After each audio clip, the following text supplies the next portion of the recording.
I'm Donald Leggett and welcome to this edition of Share Views, brought to you by London South East. Our guest today is John Wood, the new CEO of InfraStrata, the AIM-listed business which specialises in the development of natural gas storage capacity. Welcome, John. Thanks, Donald. Good to be here. It's good to have you here, John. And how have things been at InfraStrata since you took over? Well, it's certainly been exciting. I've been in the CEO role now for 3 months. Prior to that, I was involved priorly as a consultant, then as COO. So I've been involved straight through getting FEED underway, and we're clearly very close to finishing FEED. And we've got all our equity conversations underway, our Offtake announcement that we announced recently, and our debt conversation underway. In addition, we've got our EU application that's underway, and with Brexit that's underway at the moment, it's certainly an interesting place to be. So you have been busy. What is FEED? For the non-cognoscenti, what is FEED and why is it a good thing it's finished? Well, it's great that we got involved in it. FEED's front-end engineering design. It's where we look at the project and look at the technical benefits so that we look at the estimate to see that our cost estimate that we had before is what we can build the thing for. We look at value engineering to see where we can save money. So it really just gives security for the equity investor coming in. It gives security for the off-taker that we actually are fully advanced and know what we're doing. And it just takes us right into the position for the EPC contract. And this is for the Island McGee gas storage facility that you're developing in Antrim. That's correct. It's a 450 million cubic metre gas storage facility.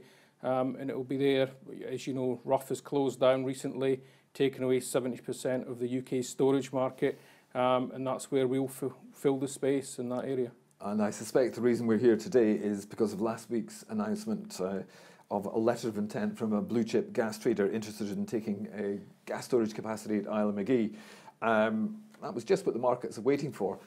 Give us a little bit more of context. Tell us a little bit more about that letter of intent. Well, I guess, there's about 6 work streams that are ongoing at the moment in the offtake. Only 6, John? We're busy hands. The offtake agreement is one of the things that really underpins everything and brings everything together. Until we get an FID, which is the final investment decision, we need to bring all these elements together with a letter of intents so that everybody knows everyone else is on board and comfortable. The offtake agreement certainly is a cornerstone to that. As I mentioned earlier, you've got your EPC contract that we need to get bid. You've got your debt, again, which is a work stream that's ongoing. So all that comes together to form the pieces that are needed for FID. But the offtake, certainly a very interesting development since we announced that. We've not just got one offtaker looking at the project. We've got around 4 offtakers looking at it since we announced it. There's another 2 come on the go. So it's clearly... Is that 4 and 2 or 2 and then another 2? 4 and 2. So clearly gas storage is a hot topic, certainly in light of Rough closing, which is a game changer for us. So do you feel that you're in the right time at the right place? I think, it's no secret that this project's been been developed for the last 10 years. Clearly, with Rough changing, it's a game changer. The demand is for storage now. We've certainly done a lot of work since I became involved, and the new boards come in place. We've got all the pieces of the jigsaw lining and coming together. So I think we're on the verge of pulling this all together at long last. So let's drill down on the letter of intent. What happens next? I think we've got a letter of intent. Clearly that takes the fundamental structure of the deals we're looking at. We then refine that into a gas storage agreement.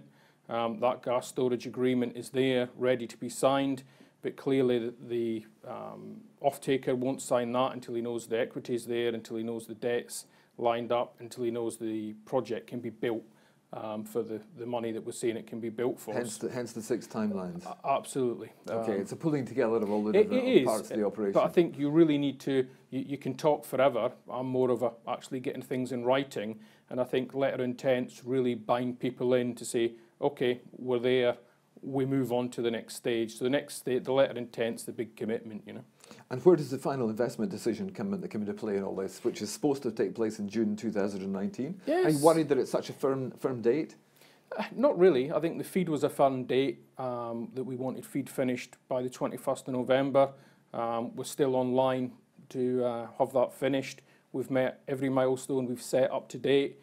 We've come in ahead of budget slightly on the feed. So I think we know what the timeline is. We know what we've got to achieve. We've been working hard on it, and I think it's just a matter of the last run-in now.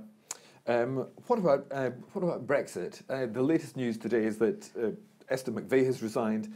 More telling for me is that the breakfast secretary who actually negotiated the Brexit deal has resigned. Extraordinary times, really. This version of Brexit simply isn't going to get through Parliament, is it, John? Absolutely not. I think when you look at what's happened over the time, I think it's a no-brainer, really, that this just isn't going to happen. I think that it's a bad deal. It's a half-hearted effort between the two things. We're either in or we're out. So I think it's a case of let it go to Parliament, it will be rejected, then it's back to the drawing board again. Okay. Never mind the country, important though it is, how does all this affect InfraStrata? You're out there in the marketplace trying to raise funding partially from the EU, partially from investors. How does it affect you? How does this Brexit chaos affect you and your project? I'm not sad to see it, to be fair. We've got an application in at the moment. It was a fairly rushed application we put together to get it in case we ended up in a hard Brexit position, because that's got advantages to us to go back to the UK government to secure funding. But slowing Brexit down a bit really adds to our position and our strength. So a year of delay certainly wouldn't be a bad thing from our point of view. Extraordinary. You're the first business person who's turned around and said a delayed Brexit is good for us. Great. So let me ask you some broader questions around gas storage. Why would investing in gas storage actually reduce the cost of gas in the UK? Why is it a good thing? Well, I think when you look at gas storage, the government policy on gas storage is just in time, effectively, which means they're saying they've got 5 areas to store, 5 places to purchase gas from, which means they can go out in the market. If all those 5 are empty when they go to purchase gas, it becomes a bit of an issue. Hence the price spikes.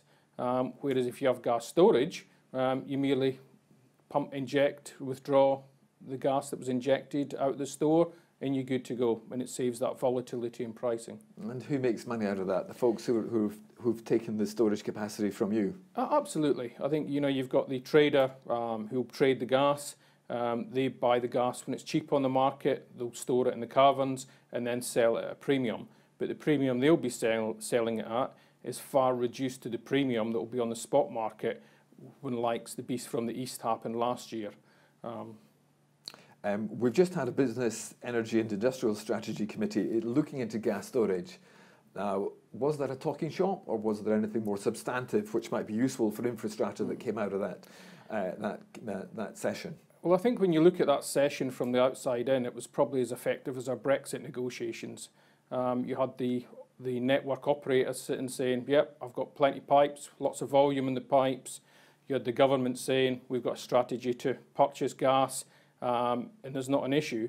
The whole piece that's missing in that is the global market and the changes in the global market. Clearly, we were 6 days away when we nearly ran out of gas in the last beast from the east, when incidentally... The UK works on just-in-time purchasing. It does.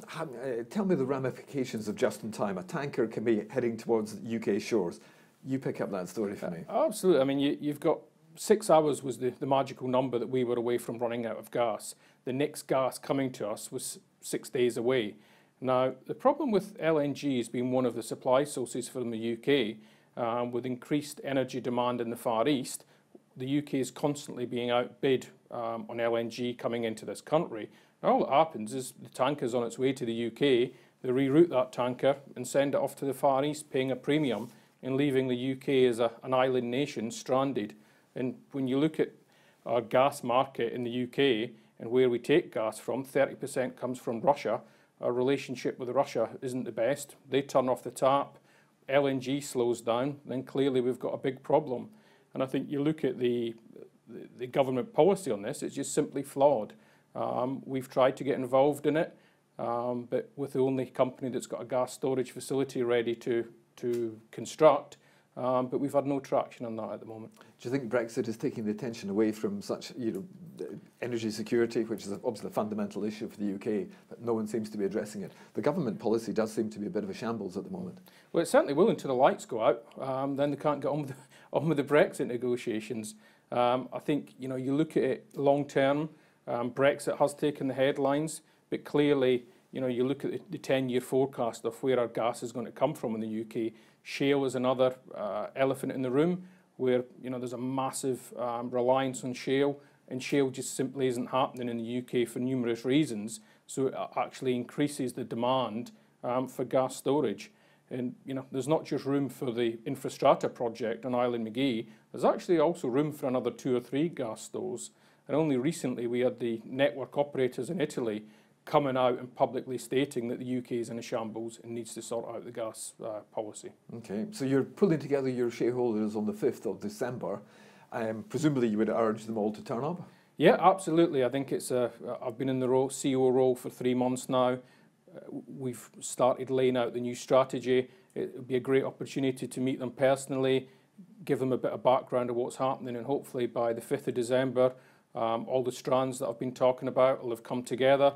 And we'll have some positive conversations to have, not just about now, but about the future outlook too. So has the company had one of these shareholder meetings before? I've certainly not been involved in one for InfraStrata, so this is a chance for everybody to get to know me, hear a bit about me and what my vision is, not just for this project, but for the future direction of the company. Great. And my final question, what are the big milestones in the next few months? What are you looking forward to at InfraStrata? Really, I think the feed finishing, it's more or less there. So within the next week, 10 days, we should have the outcome of feed, both surface and subsurface. And any day now, we're hoping to get some positive news on the equity side. So another 2 key components of the jigsaw coming together. And when might the build actually begin? I think we've changed a little bit. Rather than just wait till June after FID's taken and start on the build, we're looking now to get some pre-enabling works done.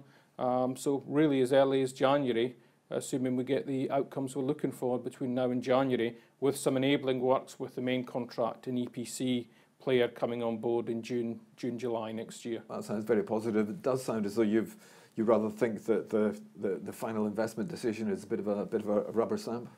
I wouldn't go quite as far as saying a rubber stamp, but I'm certainly very positive. And hey, I wouldn't have put nearly 4% of my own funds into the business if I didn't think it was very positive. Yes, I noticed there was an R&S out on that one. You've been spending your money wisely, I hope, John. Well, one can only back your money with your head, I think, you look at the project, all the fundamentals line up. And as we said earlier, it's a here and now investment. I think it's the right time, the right place. Private investors very much like their chief exec aligned with them. They like the chief exec to have money in the game, to have skin in the game. And it's a pleasure to do, and I think it just aligns me with the shareholders, and I think I've taken the strategy of share as much news as we possibly can. Good news, bad news, keep everybody fully informed where we're up to so people can make decisions with all the information at their fingertips, Okay, thanks for joining us, John. John Wood is the new CEO at InfraStrata. That was a very interesting discussion. Thank you very much indeed. No problem, thank you. And for more interviews like this one, please subscribe to the London South East YouTube channel. Thank you for watching.